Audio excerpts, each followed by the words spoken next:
The issue of the American tariffs on Africa and in particular on Zambia is an important one, which we must all pay attention to. It's not an issue we should trivialize. It has an impact, but the impact of these tariffs differ from country to country. A country like Lesotho that had such a huge percentage of exports or of its exports to the USA definitely is affected in a very big way. A country like Zambia, whose exports to the USA is only 1%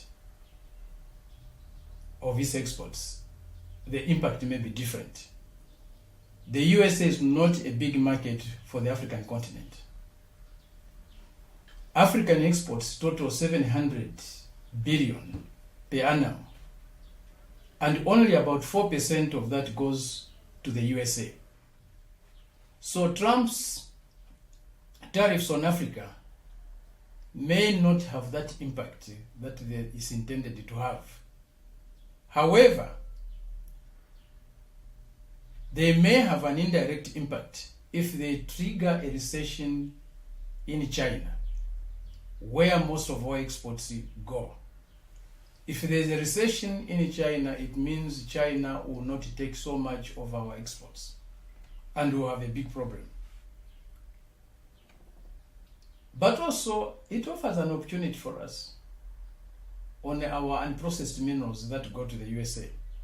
USA aid in particular has served as a tool for its foreign policy and other interests it has globally, especially in Africa.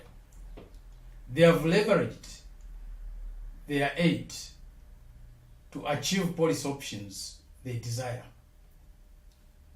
When you look at the money that has gone to NGOs that deal with the media, really the aim has been to tilt the propaganda towards the USA interests.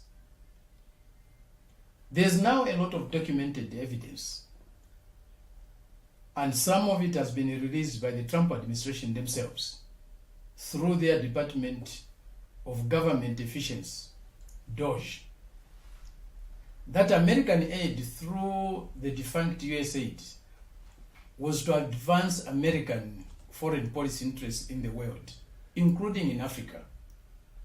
USAID was never truly a tool for genuine humanitarian assistance, but was a tool for furthering USA imperial interests across the world, including in Zambia. This period brings for Africa a chance for self-reliance, for sovereignty, for increased sovereignty and independence. It is a unique opportunity to break away from dependence and really assert our sovereignty. Unfortunately, due to the previous US administrations, long interference in our continent through entities like USAID, we have some leaders like the Zambian president, the current Zambian president, who view dependence on the West as a good thing, as the only way to progress, to development. We have a lot of work to do to raise the consciousness of our people and even our politicians, and articulate for them a type of national and continental development plan that is anchored on sovereignty and genuine self-determination. We have to take control of our economies. Many of our economies are still in foreign hands. They are still owned by foreigners, controlled by mostly Western transnational corporations. The pattern of ownership only serves to benefit the West at the expense of Africa. The Zambian case is illustrative of this. Zambia's mining industry, which generates between $5 to $6 billion of exports per annum, is mostly owned by foreign mining companies. This means that all the money that is earned from mining activities goes out. We need to begin to industrialize our economies. Without industrialization, we cannot develop. So there is a need for us to start cooperating with countries like China that are interested in our development and ensure that our raw materials are processed here. We export finished products. That's the only way we can develop. That's the only way we can improve the living conditions of our people, from pursuing South to South cooperation and deepening it to the highest possible degrees.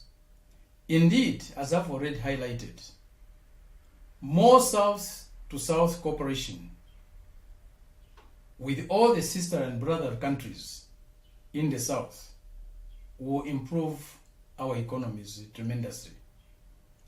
But also we need to focus more on Africa to Africa cooperation as well.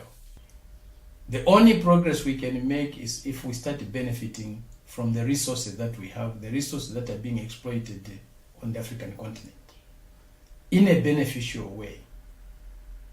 We need win-win trading relationships or economic relationships.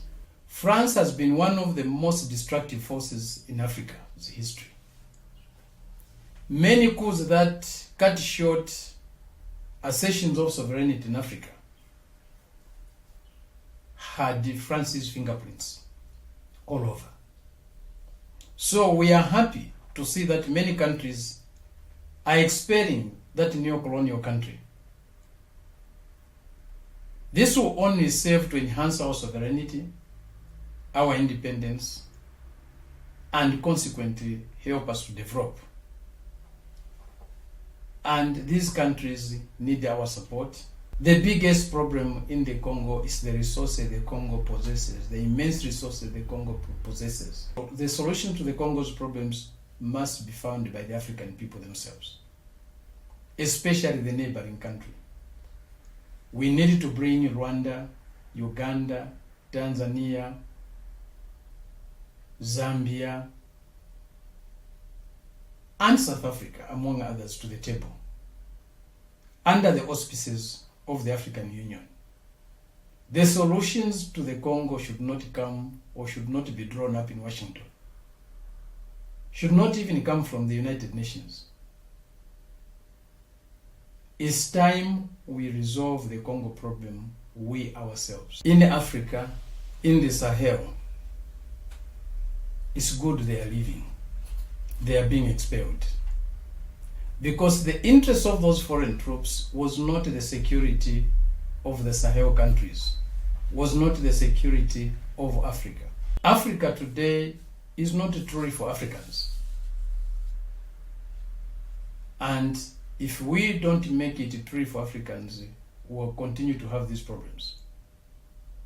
So what is going on in the Sahel, the unity that is being created, the unifying of their police services, the unifying of their militaries, is a commendable thing. We cannot continue to be spectators in the global theater. And we need to assert ourselves by taking control of our economies and by trading more and more with each other, adding value to our exports through industrialization. We need a strong Pan-African agenda. The Pan-African agenda is an agenda for sovereignty. It's an agenda for patriotism. It's an agenda for socio-economic development. Our leaders who don't see that, our leaders who don't see the need for a strong Pan-African agenda